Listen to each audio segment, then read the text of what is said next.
I'm the nigga that opened it up for the door, industry niggas. My battle was way better. I ain't better than him, and it's a simple way to prove this shit.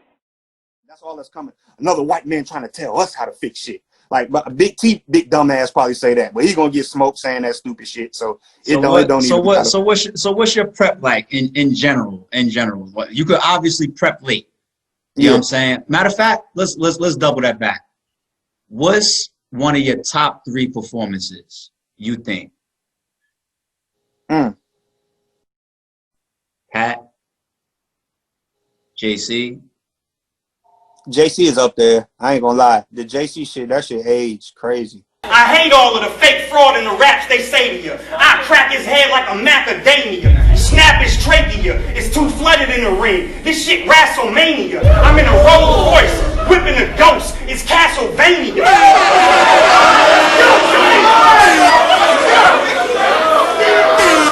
What? You might 30 somebody in the building, and then it just don't age the right way. You know what I'm saying? It's like at the moment, it's like, yo, he killed him. Then you watch the battle next year, and it's not the same. But that JC shit, it's like that's a good performance. I might put JC Ilmac. No, matter of fact, I would say top 3. Give me just one from your top 3.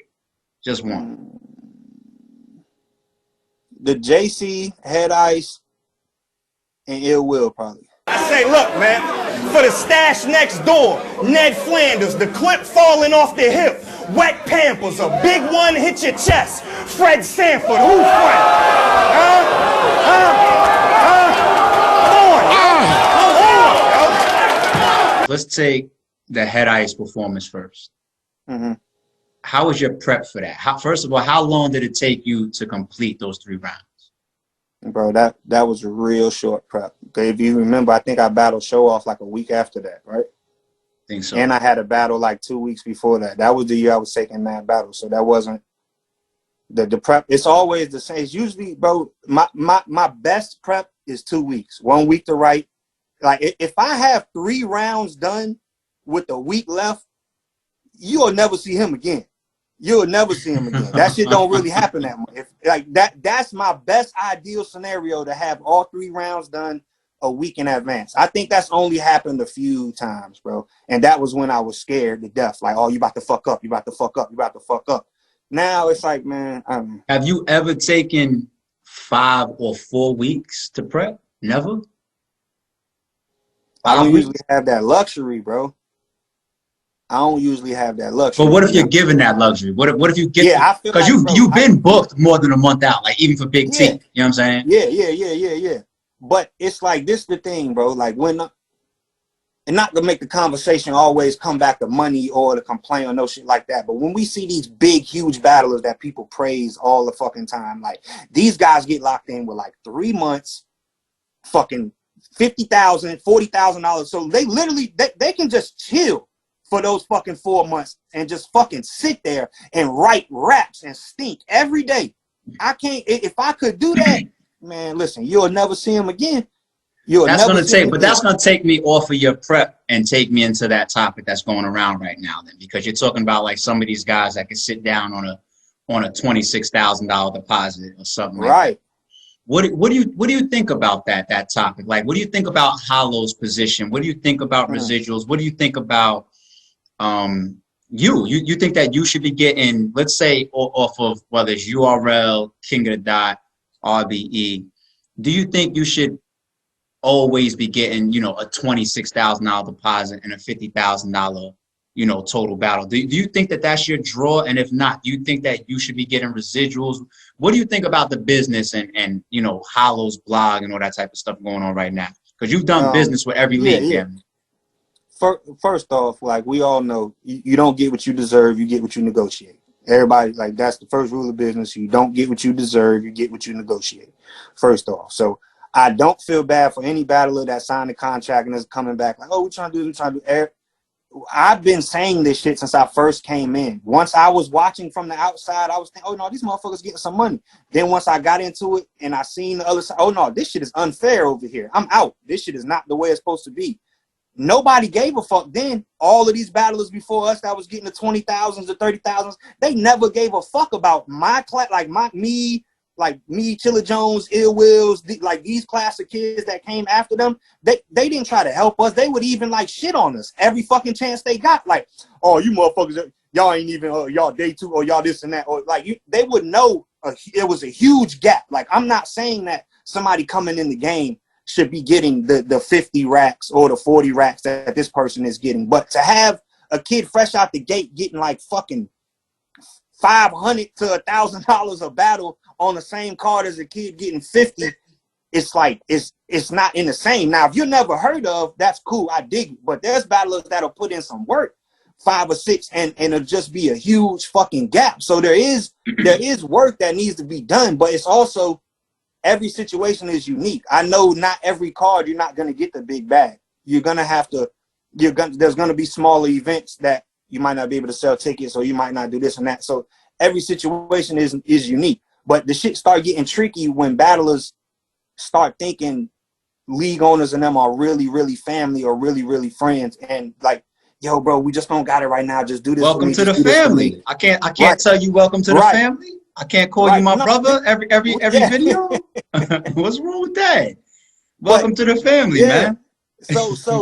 So that'll happen. So then it'll be a battler always like, that's what happened with me, bro. I got jaded in the battle rap shit because once I went on that long run, I'm feeling like, okay, boom. Now when I ask for this dub or this and that, I should be able to get. But then you might be on the phone and was like, bro, we just don't got it right now. Like this event, bro, just work with us right here. All I got is this 6 for you or this 5, right? Just work. All right, cool, I'll do it. And then the first battle is Arsenal versus somebody. He's like, they just gave me 50,000. And you like, what? All right. So let me pitch this piece in. Let's make this interesting. Let's make this interesting because you mentioned like motherfuckers be lying too. So I know if you definitely people definitely lie about what they get 1,000%. I done heard even that behind the scenes get back to me like that motherfucker say he got what, but I let it go. Whatever. Let me ask you this side because you mentioned an example of like let's say somebody that's getting 500 on a card and somebody that's on the same card that might be getting 50,000. Do you think it's fair to just do straightforward business 1,000% based on what the person draws? So, for example, what if the books was opened up to you, Big K, and Big K was the main event? Let's say Big K versus Big T was the main event, right? And you got a chance to see all the ticket sales, the pay-per-view numbers, and the VOD, right? If you got a chance to see all of that, in today's battle rap era of how strong the platforms have become, what percentage of all of that are you entitled if it's a percentage situation and all the books are opened up to you? If I'm showing you the ticket sales, the pay-per-view sales, and the VOD sales, and you're the main event, what do you think you should get? Like, so you're showing me like the sales from the whole card, not just people who purchased from me. Or yes. Like now, mind you, we know that there's I don't want to use a number, but we know that there's a high percentage of battle rappers, even some top tiers, that can't generate interest without a platform at this point. Unfortunately, can't generate interest within themselves as a platform. They're not doing the coordination. They're not doing any editing. They're not doing a bulk of the promotion. They're not taking care of the pay-per-view bandwidth. They're not taking care of venue security, production crew, bar tabs. They're not taking care of flights, hotels, all that type of stuff. So factor all of that in, but you're still the talent and you're still the main event. You and Big T, October 10th. What percentage of the door, the VOD, and the pay-per-view should Big K get? Or do you think that Big K is worth today? Like I will have to. All right, I'll throw you a number because you want to know why? Because I think that a lot of battlers do understand that they are worth something, but they don't. Right. They got the gray area though. So now let me throw some real numbers at you. Right. Let's say between anytime numbers comes in, I can never. If numbers is being involved, I can't just tell you right now. I need this. I'm gonna take. Let's make an example. Let's make a real example right now. Let's say between all the things that the league does and pays for up front, whether it's deposits, flights, hotels, venue, security, bar, bandwidth for the upcoming stream, the production crew, travel, hotels, flight, everything. Let's say RBE pays all of that stuff up front, right? Let's say all of that stuff comes to 20 grand. I'm just making up numbers. Let's say that comes to 20 grand up front, out of pocket before we even get to October 10th. Now, let's say between the door, we know that there's no door for this event, but I'm just making an example. Let's say the door, the live pay-per-view, and the VOD equals up to 40 grand. Right? Now, mind you, if RBE has put out 20 grand. So we have 60, right? 20 and 40, right? No. I'm saying that the door, the pay-per-view, and the VOD makes 40. We had to put out 20 just to set everything up. Okay? So you have 60, now, right? 40 and 20.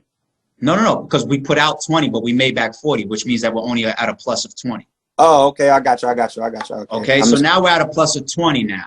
And mind you, nobody from RBE got paid yet. All right? We put out 20 grand into the stock market. You know what I'm saying? We didn't get anything back yet. Now the battlers got to be paid their back ends. So before ARP, Shata, Lawrence, and Ant get paid anything off of that 20 grand, what should Big K be taking out of that 20 grand? And RBE has already put together all of these wheels, put this all in motion, presented the platform, and put up 20 grand, covering all of those bases. Of that 20 grand profit, what should Big K walk away with? My answer is 0, because you should never be paying me with money you getting from an event. My money should be separate. We should never be waiting on money to get back from the event for talent to get paid. That's why I always. But that's what's happening in battle rap, though. So yeah, I mean, let's not make up a brand new scenario like let's say some sponsors covering 20, if you got 20, I want 10.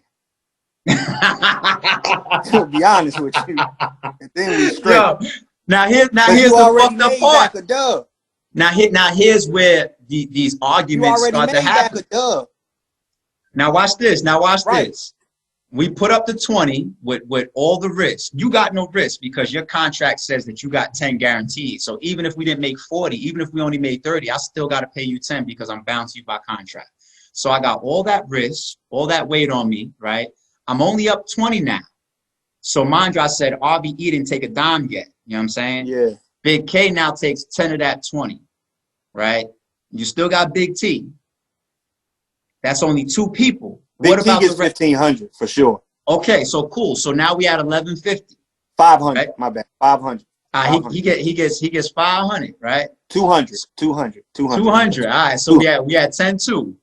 We had $50. $50. Let's say nothing. Let's say Big T's doing it for fucking free. All right, cool. Big T's doing the battle for free.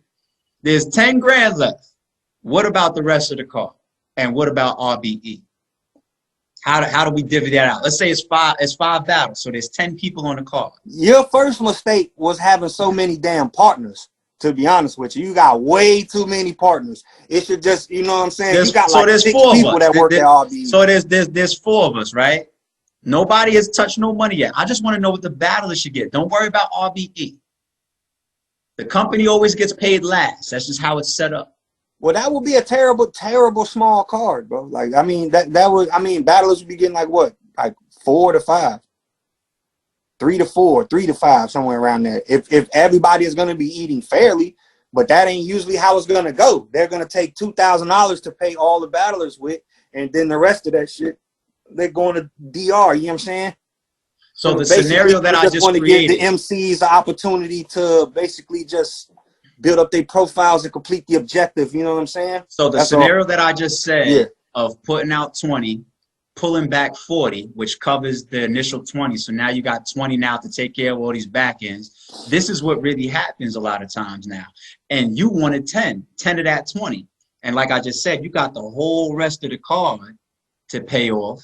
You got any additional expenses, right? We're paying Big T and Applebee's gift cards, 100%. And this is why when somebody says, you know, damn, why am I being offered this or whatever? I think one of the fairest ways to conduct business with anybody I don't mean to cut you off, but I think this is the perfect way to put it. There is a discrepancy, but when battlers start, of course, we don't know everything that league owners know.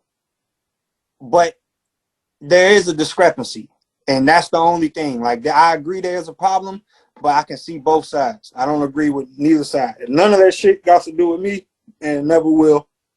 Because I don't care. It can right now. Let me close it out with this last question. Because once again, a lot of battlers feel like they're not getting paid what they worth or getting paid based on what they think that they draw.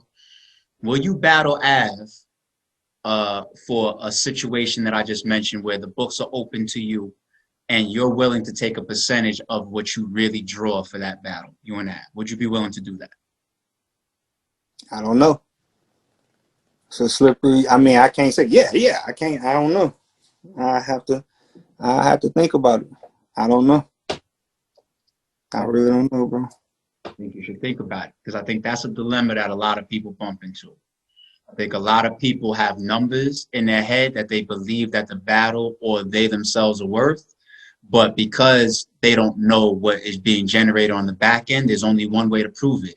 You guys see the back end, and then the league then does the business based on what's generated. That's how you balance it on both sides.